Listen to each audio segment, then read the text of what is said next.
Mark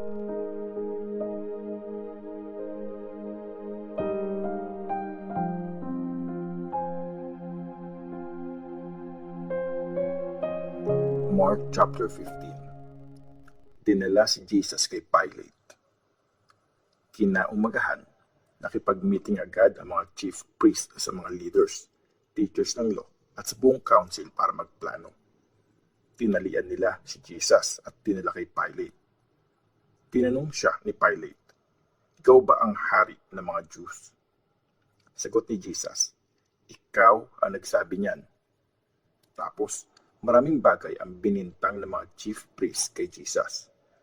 Tinanong uli ni Pilate si Jesus, "Wala ka bang isasagot sa kanila?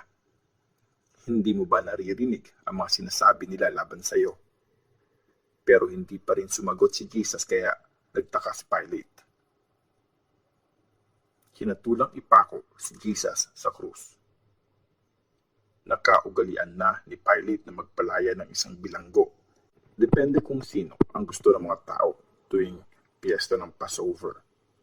Nakakulong si Barabbas noon kasama ang iba pang mga taong naaresto dahil nakapatay sila nung magkaroon ng riot. Dumating ang mga tao para hingin kay Pilate na magpalaya uli siya ng isang bilanggo gaya ng lagi niyang ginagawa. Tinanong ni Pilate ang mga tao, "Gusto niyo bang palayain ko ang hari ng mga Jews?" Sinabi niya yon kasi alam niya na naiinggit ang mga chief priests kay Jesus, kaya dinala nila si Jesus sa kanya. Pero sinulsulan ng mga chief priests ang mga tao na hingin kay Pilate na palayain si Barabbas, imbes na si Jesus. Nagtanong uli si Pilate, "So, anong gusto niyong gawin ko sa taong ito na tinatawag niyong hari ng mga Jews?" Sumigaw ang mga tao, "Ipako siya sa krus." Tanong ni Pilate, "Bakit? Ano bang krimen ang ginawa niya?" Pero lalo pang sumigaw ang mga tao, "Ipako siya sa krus." Gustong pagbigyan ni Pilate ang hiling ng mga tao, kaya pinalaya niya si Barabbas. Pinahagupit niya si Jesus sa binigay sa mga sundalo para ipako sa krus. Pinagtripan ng mga sundalo si Jesus.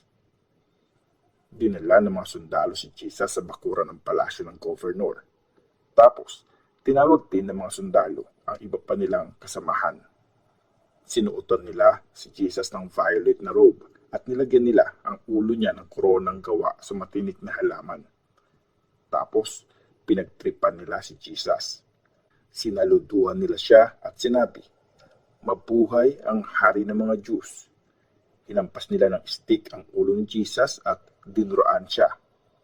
Tapos, lumuhod sila sa may paanan niya. Kunyari, sinasamba nila si Jesus. Pagkatapos pagtripan ng mga sundalo si Jesus, hinubad nila ang suot niyang violet na robe. Pinasuot uli sa kanya ang damit niya. Sa kanila inilabas si Jesus para ipako sa krus.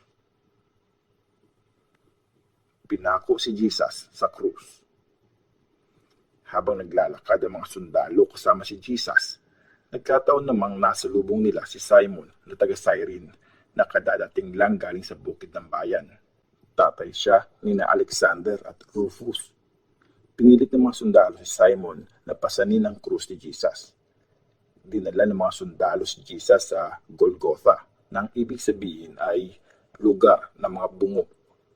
Binigyan nila si Jesus ng alak na hinaluan ng myrrh, isang halamang gamot, pero hindi niya yon ininom.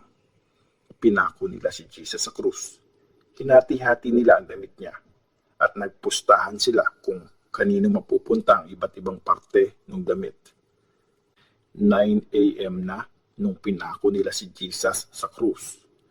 Nakasulat sa may taas ng krus ni Jesus ang bintang sa kanya, "Ang Hari ng mga Jews."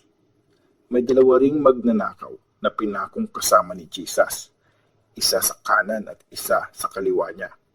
Sa ganitong paraan, natupad yung sinasabi sa scripture, sinama siya sa mga kriminal. Ininsulto si Jesus ng mga taong dumadaan sa lugar na yon. Pailing-iling nilang sinasabi sa kanya, "Ha? Sabi mo, gigibain mo ang temple tapos itatayo mo din yon sa loob ng 3 araw. Iligtas mo ngayon ang sarili mo. Bumaba ka dyan sa krus. Ininsulto din siya ng mga chief priests at mga teachers ng law. Sabi nila sa isa't isa, niligtas niya ang ibang tao pero di niya maligtas ang sarili niya. Sige nga, tingnan natin kung makababa pa sa krus yang Christ na yan, ang tinatawag nilang hari ng Israel. Kung magagawa niya yon, doon lang kami maniniwala. Ininsulto din siya nung 2 magnanakaw na nakapako sa tabi niya. Namatay si Jesus.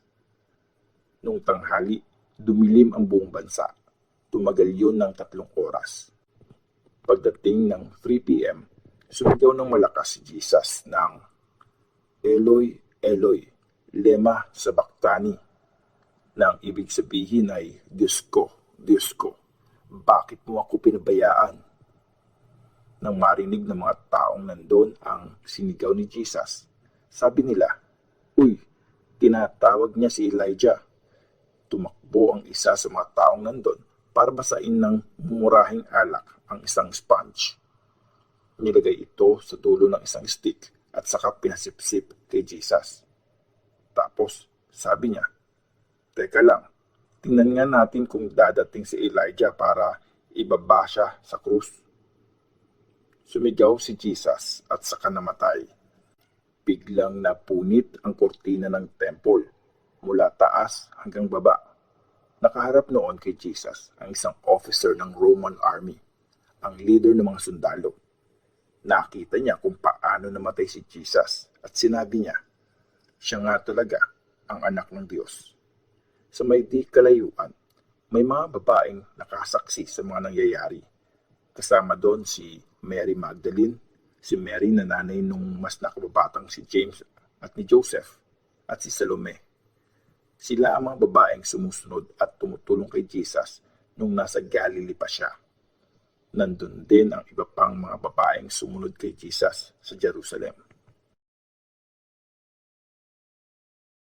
Inilibing si Jesus.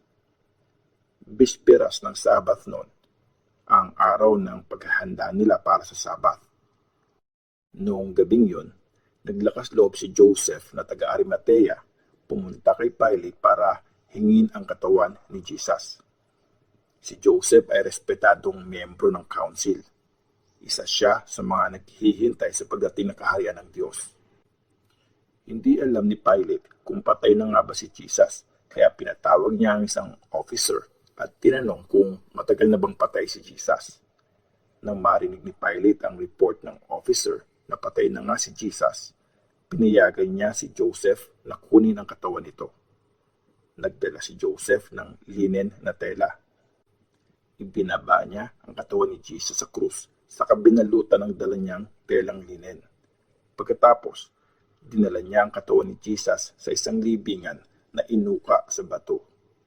Tapos, ginulong niya ang isang malaking bato para sarhan ang entrance ng libingan. Nakita ni Mary Magdalene at Mary na nanay ni Joseph kung saan inilibing ang katawan ni Jesus. Mark chapter 15. Ang muling pagkabuhay ni Jesus. Pagkatapos ng Sabath, bumili ng mabangong langis si Mary Magdalene, si Mary na nanay ni James at si Salome para ilagay yon sa katawan ni Jesus. Kinaumagahan, pagsikat ng araw, nagpunta sila sa libingan ni Jesus. Habang naglalakad sila punta sa libingan, pinag-uusapan nila kung sino ang mag-aalis ng batong nakatakip sa entrance ng libingan.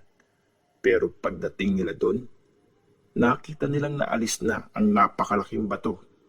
Pagpasok nila sa loob ng libingan, nakita nila ang isang lalaking nakasuot ng puting robe na nakaupo sa may bandang kanan ng libingan. Kinabahan sila. Pero sabi ng lalaki sa kanila, "Huwag kayong matakot. Hinahanap niyo si Jesus na taga Nazareth, yung pinako sa krus. Wala siya dito. Binuhay siya ng Diyos. Ayan, tingnan niyo yung lugar kung saan nilagay ang bangkay niya. Sabihin niyo sa mga disciples niya at kay Peter, mauuna na siya sa inyo sa Galilee. Makikita niyo si Jesus doon gaya ng sinabi niya sa inyo. Tumakbo palabas ng libingan ang tatlong babae na sobrang nalilito at nanginginig pa. Hindi na din nila nasabi kahit kanino ang nangyari dahil sa sobrang takot. Ang mahabang ending ng Mark. Nagpakita si Jesus kay Mary Magdalene. Maagang maaga pa lang ng unang araw ng linggo nang mabuhay uli si Jesus. Una siya nagpakita kay Mary Magdalene. Si Mary Magdalene ang babaeng pinagaling ni Jesus. Siya yung dating sinapian ng 7 demonyo. Umalis nga si Mary at binalitaan niya yung mga nakasama ni Jesus. Nagluluksa pa rin sila noong time na yon. Pero ayaw nilang maniwala sa balita ni Mary na buhay si Jesus at nagpakita sa kanya. Nagpakita si Jesus sa 2 disciples. Nagpakita si Jesus sa 2 sa mga disciples niya na naglalakad papunta sa bukid. Pero iba ang anyo ni Jesus noon. Bumalik ang 2 disciples para ibalita sa iba pang mga disciples ang nangyari, pero walang naniwala sa kanila. Nagpakita si Jesus sa 11 disciples. Tapos, nagpakita si Jesus sa 11 na disciples niya habang kumakain sila. Pinagsabihan niya ang mga disciples dahil sa katigasan ng puso nila. Hindi kasi nila pinaniwalaan ang sinabi naman nakakita sa kanya na nabuhay siya ulit. Sabi ni Jesus sa kanila, pumunta kayo sa lahat ng sulok ng mundo at i-preach niyo ang magandang balita sa lahat ng tao. Maliligtas ang lahat ng maniniwala at magpapabaptize. Mapaparusahan naman ang mga hindi maniniwala. Ang mga maniniwala ay magkakaroon ng kapangyarihang gumawa ng mga himala. Makakapagpalaya sila ng mga demonyo gamit ang pangalan ko at makakapagsalita sila sa iba't ibang language. Hindi sila masasaktan kahit humawak sila ng ahas o makainom ng lason at mapapagaling nila ang mga may sakit pag pinatungan nila ng kamay ang mga ito. Inakyat si Jesus sa langit. Pagkatapos kausapin ng Panginoong Jesus ang mga disciples, inakyat na siya sa langit at umupo sa kanan ng Diyos. Pumunta ang mga disciples sa lahat ng lugar para i-preach ang magandang balita. Tinulungan sila ng Panginoon dahil sa mga himala na nagagawa nila na patunayang totoo ang pinipreach nila. Ang maikling ending ng Mark. Pumunta ang mga babae kay Peter at sa mga kasama niya at kinuwento nila ang lahat ng sinabi sa kanila. Pagkatapos, si Jesus mismo ang nagpadala sa kanila sa east hanggang sa west, dala ang banal at walang hanggang mensahe ng kaligtasang walang katapusan.